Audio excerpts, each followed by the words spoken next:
4 horrifying true Treehouse horror stories. Welcome to DTC, Dark Timeless Creeps, where the eerie and the unsettling come to life. In this chilling video, we delve into 4 horrifying true Treehouse horror stories that will send shivers down your spine. Imagine the innocent fun of childhood treehouses transforming into nightmarish realms of terror. These real-life accounts are filled with supernatural forces, mysterious happenings, and moments that will leave you questioning what's truly lurking in the shadows. So dim the lights, sit back, and prepare to be captivated by these spine-tingling tales that prove sometimes the scariest stories are the ones that actually happened. Story 1. The Marshmallow Man. When I was around 12 years old, my family moved to a new house in Brookmont, Maryland, after my dad got a high-paying job. It was a big change, but my parents were excited about it, and I didn't really mind. At that age, I wasn't exactly the social type, so I didn't have many friends to leave behind.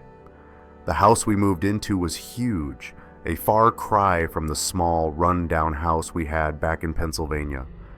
The backyard alone was massive, with tall hedges and a huge treehouse that was basically a fortress. This wasn't your typical treehouse, it was more like a tree mansion built across several trees, with multiple levels and an actual staircase, not just a rickety ladder. It looked professional, like someone had really put time and effort into it. For a while, my brothers Sean and Harold and I would spend hours up there playing games, building forts, or just hanging out. But eventually, they got too old for it. They were in that phase where everything was lame and nothing was cool. They stopped going up to the treehouse altogether, leaving me behind. I was hurt, but what could I do? They weren't interested in coming back. So for a while, I was the only one who still used the treehouse. It was kind of lonely, but it was my place. My escape.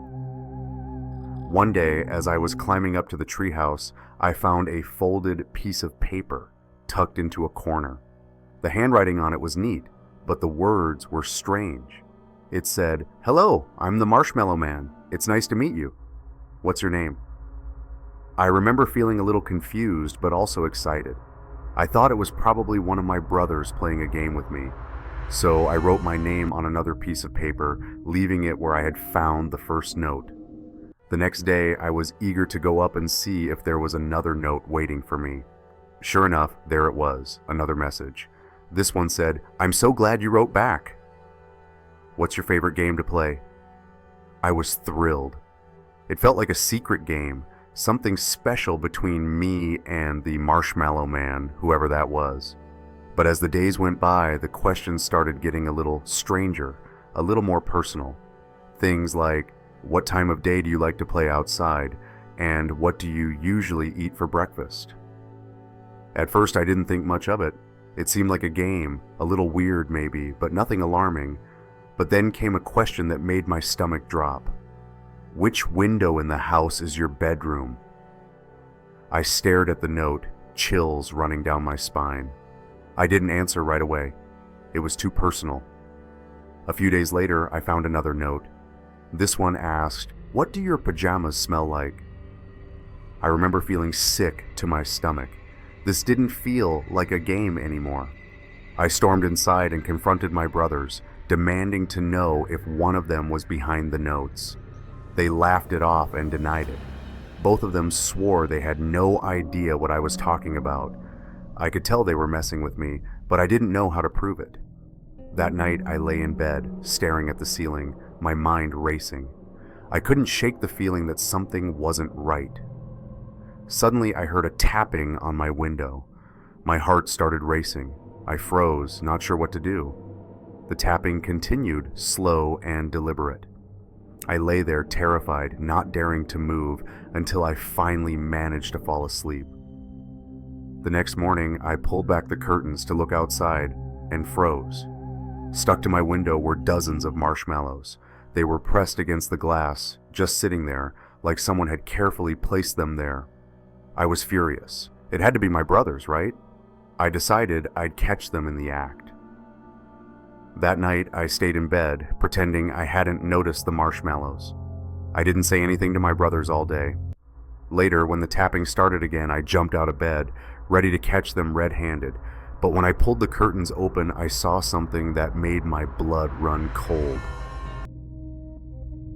There was a man on the other side of the glass, an old, disgusting man with yellow eyes and rotting teeth. His hair was patchy and unkempt, and he was smiling at me. He saw me looking, and that smile, it was the most terrifying thing I had ever seen. I screamed louder than I ever thought I could. My parents came rushing into my room, but by the time they got there, the man was gone. The police came to search the property, combing through the yard and the treehouse, but they couldn't find anything. No footprints, no signs of a break-in, nothing. They even checked the surrounding area, but that man had vanished without a trace. My parents and I were left shaken, and the neighbors who had gathered outside were horrified when they heard what had happened. I don't think the police really took the notes seriously. They took them as evidence, but I doubt they ever figured out who the Marshmallow Man really was. My parents told me never to go up to the treehouse again, but to be honest, after that, I didn't even want to. We eventually moved out of that house, but whenever I visit my parents, I can't help but look at that treehouse. Even now, all these years later, it still sends a chill down my spine. It's one of the most terrifying things that ever happened to me, and I'll never forget it. Do you dare to listen to the dark? If tonight's tale gave you chills, let us know your thoughts in the comments. We want to hear what creeps you out and what other stories you'd love us to explore. Don't miss out on the next terrifying story. Subscribe to DTC, Dark Timeless Creeps, and join the family that thrives on the unknown.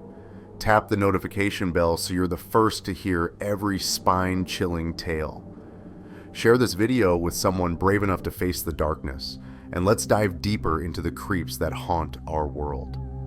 Comment below and become part of the terror. The darkness is calling, and we want you with us.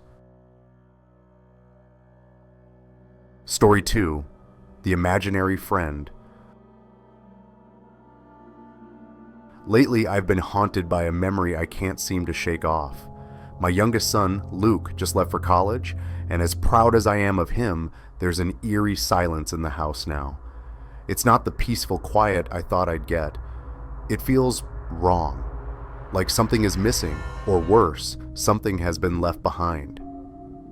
I didn't think much of it at first. People keep telling me it's normal to reflect on the past when your kids go off on their own, and maybe that's why I'm remembering this now.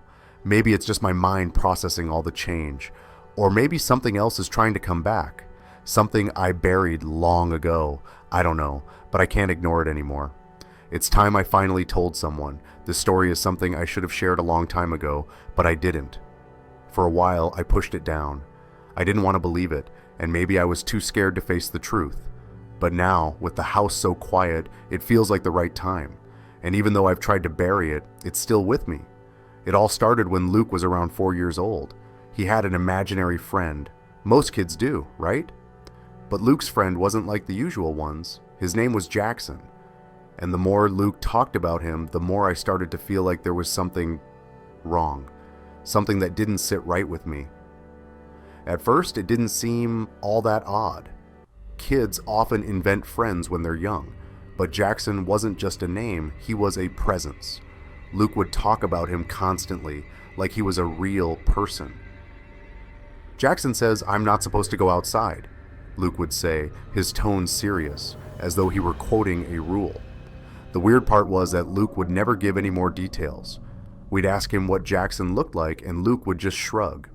"He's up there," he'd say, pointing to the attic.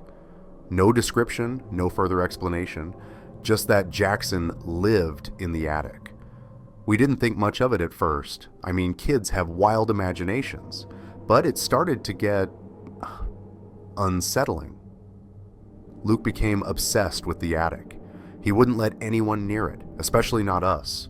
Whenever we would try to open the attic door, he'd throw a fit. "Don't go up there," he'd warn, his eyes wide with fear. And I started to wonder, what was up there? Why was he so adamant about keeping us away? I'd never paid much attention to it before, but as Luke continued to talk about Jackson, I began to notice things. Strange things. Sounds at first. Faint whispers at night. I thought it was just the house settling, but then it got worse.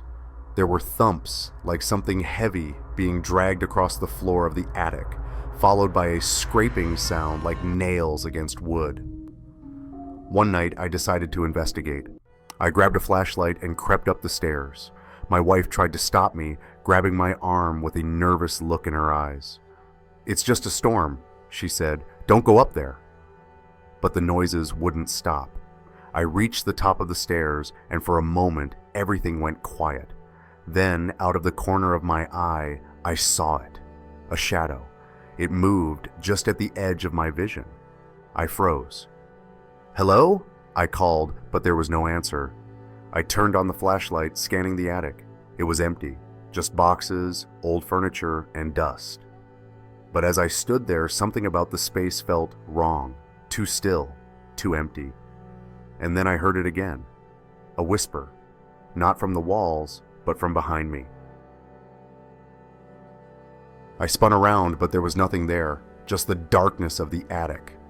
I backed down the stairs slowly, my heart pounding in my chest. As I reached the bottom, Luke appeared, standing in the hallway. He was staring at me, his eyes wide and unblinking. "Daddy," he said in a soft, almost pleading voice. "Don't go up there. Jackson says you're not supposed to." I felt a chill run through me. It was as if Luke had read my mind. How did he know? We decided to lock the attic door that night, and for weeks, everything seemed normal again. But the sounds didn't stop. I could still hear the scraping at night, though the attic door remained locked. Luke stopped talking about Jackson, but I couldn't shake the feeling that something was wrong. It was a few months later when the real terror began. One evening, as a storm raged outside, I heard a voice. Not Luke's, but a deep, guttural whisper that seemed to come from everywhere and nowhere all at once. I couldn't make out the words, but I could feel the anger in it. I ran to Luke's room, but when I opened the door, he wasn't there. My heart stopped. I rushed to the attic, my breath coming in short bursts, and I grabbed the doorknob. It was warm, almost too warm. I turned it. The door creaked open slowly, revealing the same darkness I'd seen before, but this time something was different.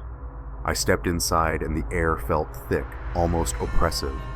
The whispering started again, louder this time, circling me, mocking me. "You shouldn't have come," it hissed. "He was mine." And then, in the far corner, I saw it. A figure standing still in the shadows. I couldn't see its face, but I could feel its presence. It was wrong. It wasn't human. It was something else, something ancient. I couldn't move. I was frozen, gripped by an icy terror. The figure took a step forward, its shape shifting in the dim light, but before it could come closer, I heard Luke's voice. "Daddy, Jackson is angry." I snapped back to reality. I ran to Luke's room, found him hiding under his bed, trembling. I pulled him out and hugged him tightly, my mind racing. What was happening? What was Jackson? After that night, we left. We moved. The house was sold, and I never wanted to think about it again. But I still can't shake the feeling that something is watching me. Some nights when the wind howls just right, I hear the whispers again. Not in my house, but in my mind. I don't know what happened in that attic. Maybe it was just a figment of my imagination, or maybe it was something much darker. But the one thing I do know is this: there are things in this world that are better left alone. And sometimes it's better not to question them. Do you dare to listen to the dark?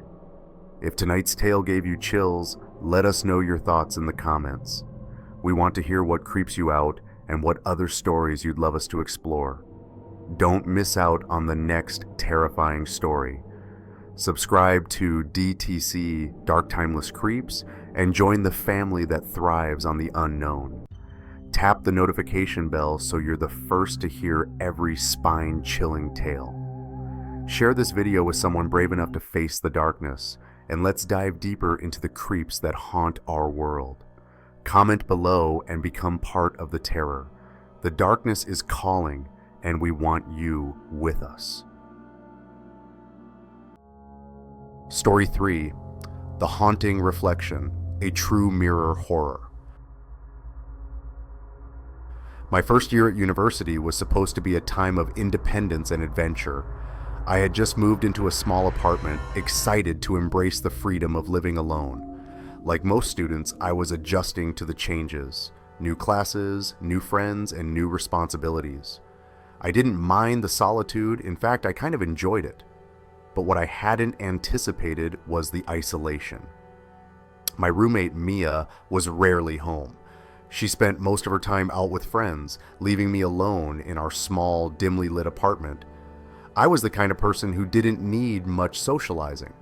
I enjoyed being alone, reading books, watching TV, or just thinking. But there was something about that apartment, something about the space that unsettled me. Most notably, there was one object in my room that I could never quite shake off, a seemingly ordinary mirror. It wasn't anything special, just a cheap wall mirror, the kind you could find at any thrift store, nothing remarkable about it at all. Yet every time I walked past it, a strange sense of unease would settle over me. It was almost as if the mirror itself was watching me, or at least that's what I felt. I know it sounds absurd, but I would often catch myself staring at the reflection of the room, my mind unable to tear away from the glass. It was like a deep pull, as if something or someone was standing just behind me, just out of sight. At first I brushed it off. I wasn't superstitious. It was just a mirror, right? But as the weeks went by, the unease grew. I couldn't shake the feeling that something was wrong with it. It felt like there was an oppressive presence in the room, and that presence seemed to intensify whenever I was alone. One evening, after a particularly exhausting day of classes, I went to bed early.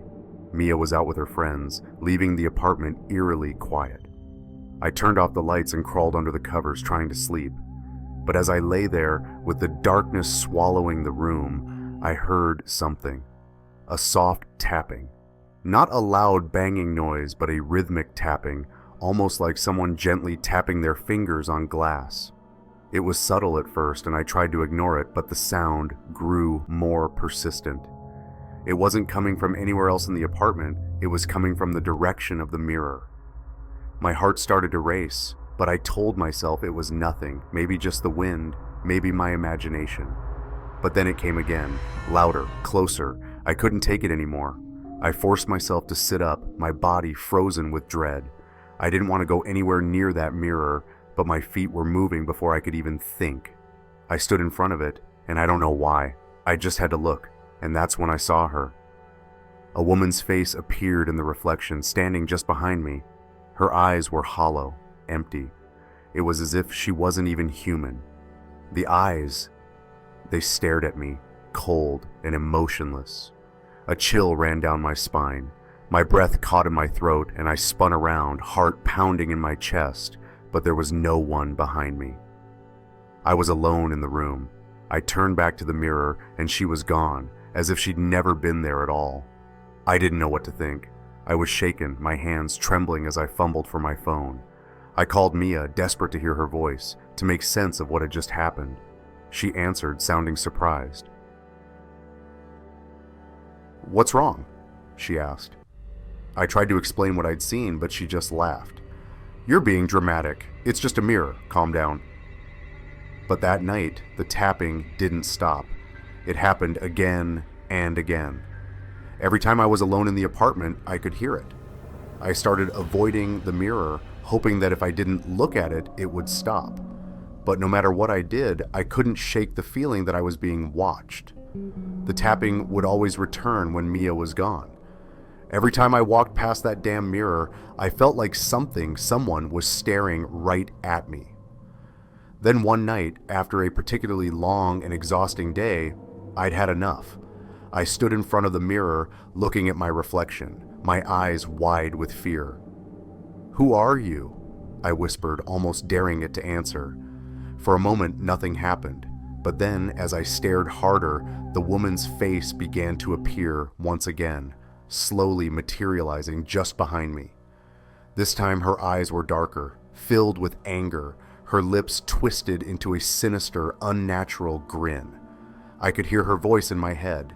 It wasn't words, I couldn't understand it, but it was there, whispering, a language I couldn't comprehend, like something ancient, something foreign. The sound was maddening. The feeling of dread rose in my chest, but I couldn't look away.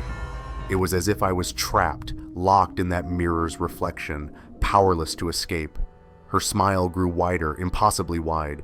The edges of her lips stretched unnaturally as if they were about to split open. And then something worse happened. I felt her presence behind me, as if she were standing right there, her breath cold on the back of my neck. Frozen, I backed away slowly, my heart thundering in my ears, but I couldn't stop staring into the mirror. It was like my body refused to move, my legs trembling with fear. Then I saw something that made my blood run cold. Her reflection reached out a hand toward me, and it was only then that I realized. Her hand wasn't just a reflection, it was reaching out of the glass, as if trying to grab me. I screamed and tore myself away, running out of the apartment and into the night. I couldn't explain what had just happened, but I knew I had to get out of there. I spent the rest of the night at a friend's place, but I couldn't shake the image of her face.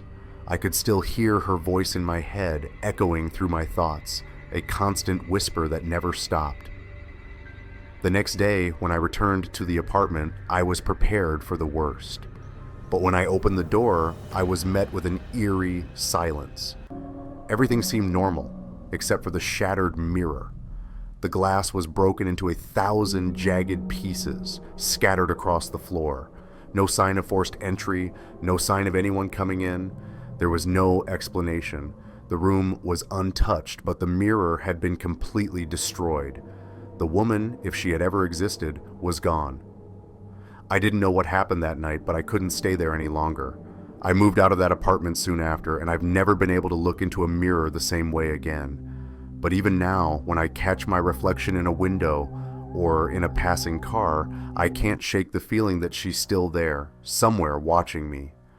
I don't know if she's real or if it was just my mind playing tricks, but I know one thing for sure. I'll never forget her eyes, the way they seemed to stare into my soul, hollow and cold. To this day, I refuse to buy a mirror, and every time I pass one, I can't help but wonder, what if she's still out there, waiting for me to look, just one more time? Do you dare to listen to the dark? If tonight's tale gave you chills, let us know your thoughts in the comments. We want to hear what creeps you out, and what other stories you'd love us to explore. Don't miss out on the next terrifying story. Subscribe to DTC Dark Timeless Creeps and join the family that thrives on the unknown. Tap the notification bell so you're the first to hear every spine-chilling tale. Share this video with someone brave enough to face the darkness, and let's dive deeper into the creeps that haunt our world. Comment below and become part of the terror. The darkness is calling, and we want you with us. Story 4. The Portrait in the Old Room. When I first moved into the old apartment on the 3rd floor of that crumbling building, everything felt so strange. The creaky floors, the faint musty smell that lingered in the air, and the silence that blanketed the entire street once the sun set. The place had an eerie quietness to it, especially at night. The city outside seemed to vanish as the darkness took over, leaving only the faint glow of the streetlights filtering through the window. I was alone in the apartment, and that loneliness, though not unfamiliar, gnawed at me. The neighborhood was new, and so was the sense of isolation that came with living in an unfamiliar space. But it wasn't just the solitude that made me uneasy. No, there was something else. Something in the room itself. It was the portrait on the wall across from my bed. A simple thing at first glance, just a painting of a woman. Her face was delicate, serene, almost angelic, but her eyes were unsettling. It wasn't just that they seemed to follow me, no, it was something much more sinister. They seemed to be aware of me, watching me, as if she knew everything I was doing, every movement I made, every thought I had. At first I thought I was imagining things, but as the nights wore on, the feeling only grew stronger. Every evening after I would finish my work and sit on the edge of the bed, I'd feel her gaze on me, no matter where I was in the room. It wasn't a typical gaze. It was intense, almost probing. There were nights when I felt as though the painting wasn't just looking at me, it was reacting to me. Her expression would shift. Sometimes her lips curled into a soft, almost mocking smile. Other times her brows furrowed in disapproval, as if she disapproved of something I had done during the day. Each change in her expression seemed to mirror my emotions. When I was anxious, she would appear concerned. When I was sad, she looked pitiful. It was wrong, deeply wrong. I didn't tell anyone about it. Who would believe me? I was just a newcomer to the building, and I didn't want people to think I was crazy. But no matter how hard I tried to convince myself it was all in my head, the feeling never left. It only grew worse. One night, as I lay in bed, the room unusually cold despite the heat outside, I heard it, a faint sound. At first, I thought it was just the building settling, but then it came again, a soft, almost inaudible breath, like someone was standing just behind me. I froze. My heart raced. The room was completely still, except for the quiet hum of the streetlights outside. I opened my eyes slowly, but the darkness in the room was suffocating. The only thing I could make out was the painting, her eyes. They were no longer just staring at me. They moved. I couldn't believe it at first. I rubbed my eyes, trying to shake the sleep from my brain, but when I looked again, there was no mistaking it. The eyes in the painting were no longer fixed on me. They had turned as if the woman in the portrait was now looking directly into the room, her gaze shifting toward the corner where I lay. A wave of nausea hit me. I could feel my body trembling, but I couldn't look away. It was as if someone was reaching out to me through the portrait. I don't know how much time passed, but I eventually managed to pull myself out of bed, heart hammering in my chest. I stumbled toward the portrait, almost hypnotized by the eyes that still followed my every move. The closer I got, the stronger the pull became. It wasn't just a mental draw now. It felt as though the very fabric of reality was bending around me, drawing me in. I stood before the painting, staring into her eyes. They were empty, hollow, like the woman had been drained of her soul. I felt cold. The room felt colder than it ever had, as if a frozen wind had swept through the walls. "What do you want from me?" I yelled, my voice trembling.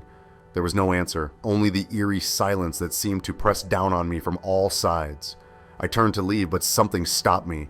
A cold, clammy hand seemed to grab my throat, choking the breath out of me. I gasped for air, but it felt as though the painting itself was breathing for me, drawing me closer, suffocating me. I couldn't move, I couldn't scream. Then it happened. The woman's face twisted. Her lips stretched into a grin that was anything but warm. It was a smile of triumph, as if she had just claimed another soul. Her eyes gleamed with malice, and in that moment I knew that I was no longer in control. She had me. She had been waiting for me, just like she had waited for every other person who had dared to live in that room. With all the strength I could muster, I broke free and stumbled out of the room, nearly tripping over myself.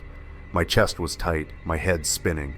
I ran down the stairs and out of the building, never once looking back. My mind screamed at me to leave, but it wasn't just the apartment I was fleeing from. It was the portrait. The woman who had claimed me in that moment. The one who had trapped me in her gaze. I never went back. I couldn't.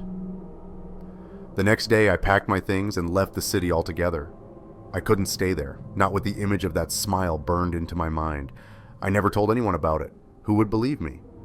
But then, a year later, I passed by that street again, on my way to a meeting in the area. My heart stopped when I saw the old building. and the window that had once housed the cursed painting. There it was again. The woman. Her face as calm as ever. But this time her eyes, they weren't looking at me. No. They were staring out of the window toward the street, as though she was waiting for someone else. As the darkness deepens and the stories grow more unsettling, we venture deeper into the unknown together. Each chilling tale brings us closer to the eerie truths lurking just beyond the veil of reality. The terror doesn't stop here, it only gets worse. Subscribe to DTC Dark Timeless Creeps now and stay on the edge of your seat. You won't want to miss what's lurking in the shadows next. Hit that notification bell and prepare for the next terrifying chapter. Remember, in the world of DTC, the creeps are always waiting, and they never rest.